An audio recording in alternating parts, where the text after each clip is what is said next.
A clear introduction with a strong position is critical for a high writing score. In this video, we're going to look at how to write the perfect introduction.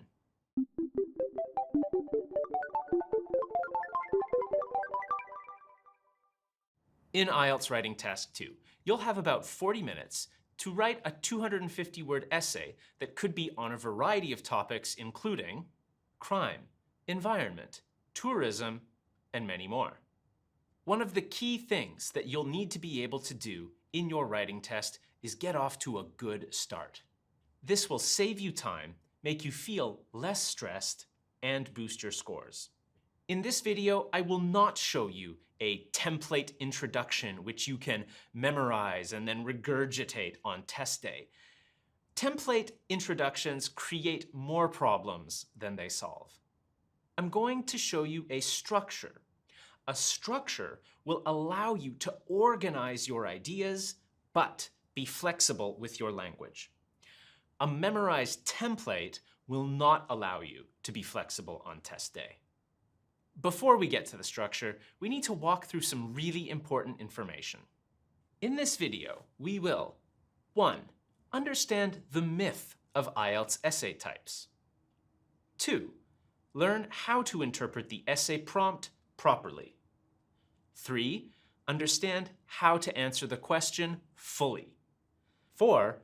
Understand the importance of planning by coming up with 2 concise and distinct ideas. 5.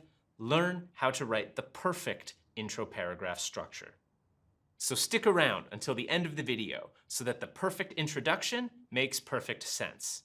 First, let's look at the myth of the IELTS essay type. A lot of students believe that there are different IELTS essay types. There aren't. But there are a lot of common questions such as, what is your opinion?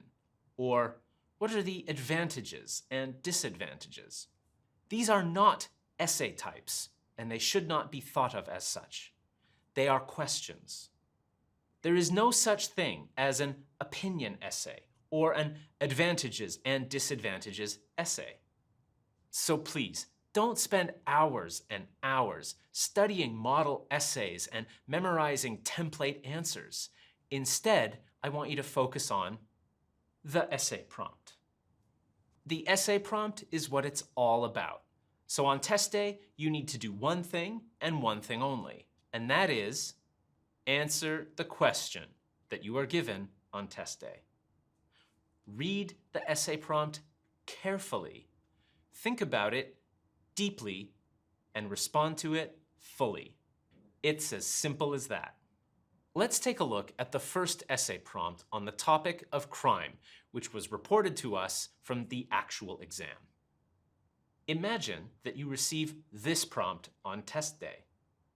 Many people believe that having fixed punishments for all crimes is a more efficient way to deal with crime. What is your opinion? On test day, you're going to need to read and reread the essay prompt 5 or 6 times to make sure you've understood it fully. It doesn't take long. Right now, pause the video and read the essay prompt 5 or 6 times. Or imagine you receive this prompt on test day. Crime is increasing in some countries. Having more police officers is the best way to reduce crime. To what extent do you agree or disagree? Or, many criminals continue to commit crimes after being released from prison. What is the cause of this? What are some possible solutions? Or, in many societies, teenage crime is increasing. The best way to deter teenagers from criminality is to give them adult punishments. Are adult punishments the best solution? What is an alternative way to deal with this issue? In this video, we're just going to look at the first prompt. If you want to see plans and introductions for the other 3 prompts, click the link in the description below. Now, you may have noticed something very interesting about each of these prompts. Did you notice that they contain 1 or 2 statements and 1 or 2 questions? It's important that you see this, because if you miss a statement or a question, it's going to bring your score down. According to IDP IELTS, not understanding and answering the essay prompt fully is the most common reason why people score poorly in IELTS Writing Task 2. It's not grammar, it's not vocab, and it's not structure. It's misunderstanding and not fully answering the question. If you look closely at the prompts, you'll notice that each one has 1 or 2 statements and 1 or 2 questions. So you might get a prompt that has 1 statement and 1 question like this. Here is 1 statement and 1 question. Or you might get a prompt that has 2 statements and 1 question like this. Here are 2 statements and 1 question. Or you might get a prompt that has 1 statement and 2 questions like this. Here is 1 statement and 2 questions. Or finally, you might get a prompt that has 2 statements and 2 questions. Here are 2 statements and 2 questions. Now, I was an examiner for 5 years, and I've been teaching IELTS for over 10 years. You're never going to see anything outside of 1 or 2 statements and 1 or 2 questions. But sometimes the questions will look a little different, like this. Why do you think this is? What can be done to address this issue? Or, what are the consequences? What are some ways to prevent it? It doesn't matter what the prompt or question says on test day. Do you know why? Because there's no such thing as an IELTS essay type. And all you need to do is answer the question or questions. Great, I'm glad we cleared that all up. Now, before we get into writing the introduction with the perfect structure, we need to talk briefly about planning. You should never begin your writing test without making a plan. Without making a plan, you'll almost certainly go off topic, and this is going to bring your score down. Of the 40+ minutes you have to write your essay, you should give yourself 2 to 3 minutes to fully understand the question prompt, including the statement or statements and question or questions, and come up with your ideas. For years, teaching in live classes, I've always made sure that my students took that planning time right to the end and then started writing. If they had that full amount of time for planning, the writing part was a lot easier and they saved a lot of time. Okay, look at this prompt. We're going to do some planning. It has 1 statement and 1 question. Let's read the statement carefully. Many people believe that having fixed punishments for all crimes is a more efficient way to deal with crime. What is your opinion? It's really talking about current inefficiencies in the legal system and how long it takes for criminals to be tried. The word efficient is key. And if you missed that and wrote about something else, your essay score would come down. And then it asks us, what is your opinion? We need to plan for 2 ideas for this essay, and I'll explain in a minute why. My 2 ideas for this essay would be this. Idea 1. Yes, fixed punishments would make courts more efficient. Idea 2. But they would not make serving justice more effective. So these are my 2 ideas. This is what my essay is going to be about. These essays will be mentioned in my introduction and my thesis statement. They will be the main ideas in my body paragraphs, and they might even be echoed in my conclusion. If you want to know how to plan for those other prompts we saw, then click on the link below for exclusive access to part 2 of this video. Now again, I just want to point out the importance of planning. We're spending a few minutes understanding the prompt fully because we are going to respond to it fully. We need to make sure whether the prompt has 1 or 2 statements and 1 or 2 questions because we need to incorporate all of these parts into our essay. What's also really important here is to make sure your ideas are 1. Concise, and 2. Distinct. What I mean by concise is that you need to be able to express your ideas with a small number of words. And then what I mean by distinct is these two ideas need to be clearly different from each other.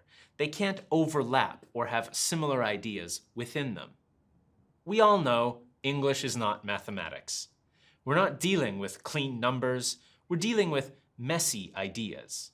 But we need to do our best to make sure our ideas are concise and distinct. Cool. Now, before we move on to the perfect introduction structure, let's do a quick recap.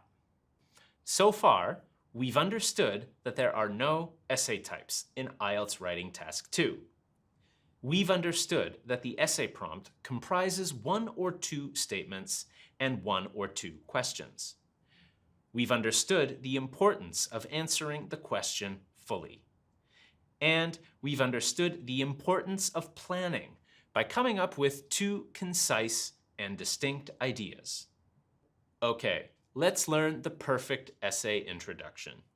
Briefly, your essay will include an introductory paragraph, body paragraph 1, body paragraph 2, maybe body paragraph 3, and a conclusion paragraph.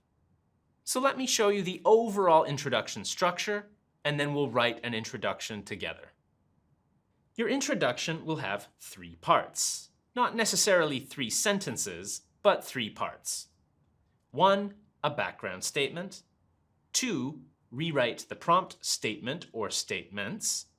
And 3, a thesis statement. In this essay, I will. Okay, so here is essay prompt 1. This is a single statement with a single question. Many people believe that having fixed punishments for all crimes is a more efficient way to deal with crime. What is your opinion? And my plan is idea 1. Yes, it would make courts more efficient. And idea 2, but it would not make serving justice more effective. Here's a perfect introduction. A fair and efficient legal system is important for everyone. Some people think that standardized punishments would make the legal process faster. In this essay, I will argue that while fixed punishments would certainly make courts more efficient, they would not be fair. Let's look closely at the different parts of this introduction. There's the background statement. Here, I've rewritten the prompt statement. And here, I've written my thesis statement outlining what my essay will be about and my opinion. Let's look at the same essay prompt with a higher scoring introduction that uses the same introduction structure. Punishing criminals is a lengthy legal process that can sometimes take years because not all crimes are the same and each crime must be considered on a case-by-case basis. One way to make the legal process more efficient would be to have fixed punishments for all crimes. In this essay, I will argue that standardizing punishments would certainly make the legal system more efficient, but it would also make it entirely unfair. You can see the background statement. This one's quite long and more complex. I've also rewritten the essay prompt statement in my own words, and then I've written my thesis statement. You can see why this would score more highly, as it's more complex, but still very tight. Let's unpack what's going on in this introduction by looking a little bit more closely at the background statement. The background statement is the first sentence you're going to write in your essay. This is going to be a broad social or historical context that you give based on the ideas you've come up with during your plan to answer the question. We take this statement here and we understand it fully. Then what we do is use this as a basis to write a background statement about it to put it in a larger context. Mine said, A fair and efficient legal system is important for everyone. And my second Band 8 background statement said, punishing criminals is a lengthy legal process that can sometimes take years because not all crimes are the same and each crime must be considered on a case-by-case basis. The background statement, that first sentence you write on test day, needs to be a broad statement that sets the context for what you're going to write about. Next, you need to rewrite the essay prompt statement or statements in your own words. So, we've written the background statement, introducing the broad topic of the essay. Now, we're going to take the statements from the prompt and rewrite these ideas in our own words. Here's the original essay prompt statement. Many people believe that having fixed punishments for all crimes is a more efficient way to deal with crime. And here's one way to rewrite it. Some people think that standardized punishments would make the legal process faster. And here's another way to rewrite it. One way to make the legal process more efficient would be to have fixed punishments for all crimes.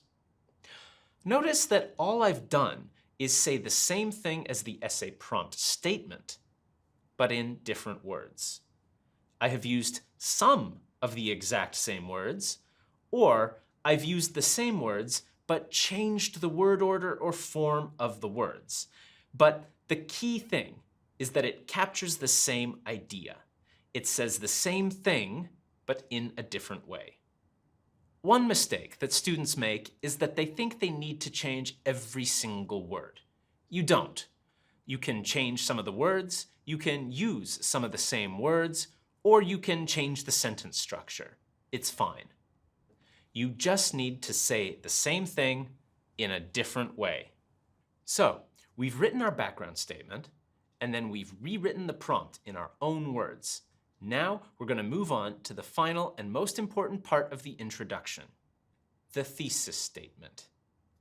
This sentence is the most important sentence of the whole essay. This is the one sentence that the examiner is going to be looking very closely at. This is the sentence that reflects how well you've planned your essay and whether or not your ideas are concise and distinct. So, remember what the essay prompt said. Many people believe that having fixed punishments for all crimes is a more efficient way to deal with crime. What is your opinion? And my ideas were, idea 1, yes, it would make courts more efficient, and idea 2, but it would not make serving justice more effective. I now need to write my thesis statement. So I write, in this essay, I will argue that while fixed punishments would certainly make courts more efficient, they would not be fair. Or, in this essay, I will argue that standardizing punishments would certainly make the legal system more efficient, but it would also make it entirely unfair. Getting this part right is crucial. If you get this part right, your essay will flow and it will make perfect sense to you and the reader. But if you screw this up, then the rest of your essay gets screwed up. I cannot stress that enough. What I'm effectively doing in my thesis statement is telling the reader what I'm going to write about or argue for in my essay. I tell them explicitly, in this essay, I will tell you about my idea 1 and my idea 2. Then I write my idea 1 as my paragraph 1 and my idea 2 as my paragraph 2. Let's conceptualize the introduction paragraph as a kind of upside-down pyramid. We're going to start broad, and then we're going to narrow down. You can see that the introduction starts broad and then becomes narrower. It starts with the broad background social or historical context statement, and then rewrites the essay prompt statement or statements, and then you clearly and efficiently write your thesis statement, where you tell the reader what you will write about in the rest of your essay. So, my perfect introduction becomes a background statement, a rewritten statement or statements, and finally, my thesis statement. Or here's a slightly higher scoring one, and you can see it's the same structure. If you're still feeling confused or you would like to have it clarified a little bit more, click the link in the description below and see introduction paragraphs written for the other 3 prompts we saw before. In this video, we learned how to 1. Understand the myth of IELTS essay types. 2. Interpret the essay prompt properly. 3. Understand how to answer the question fully. 4. Understand the importance of planning by coming up with 2 concise and distinct ideas. 5. Learn how to write the perfect intro paragraph structure. Let's quickly review what the perfect introduction structure is. 1. A background statement. 2. Rewrite the prompt statement or statements in your own words. And 3. The thesis statement. Thanks everybody for watching. My name is Mark, and that's how you write the perfect introduction.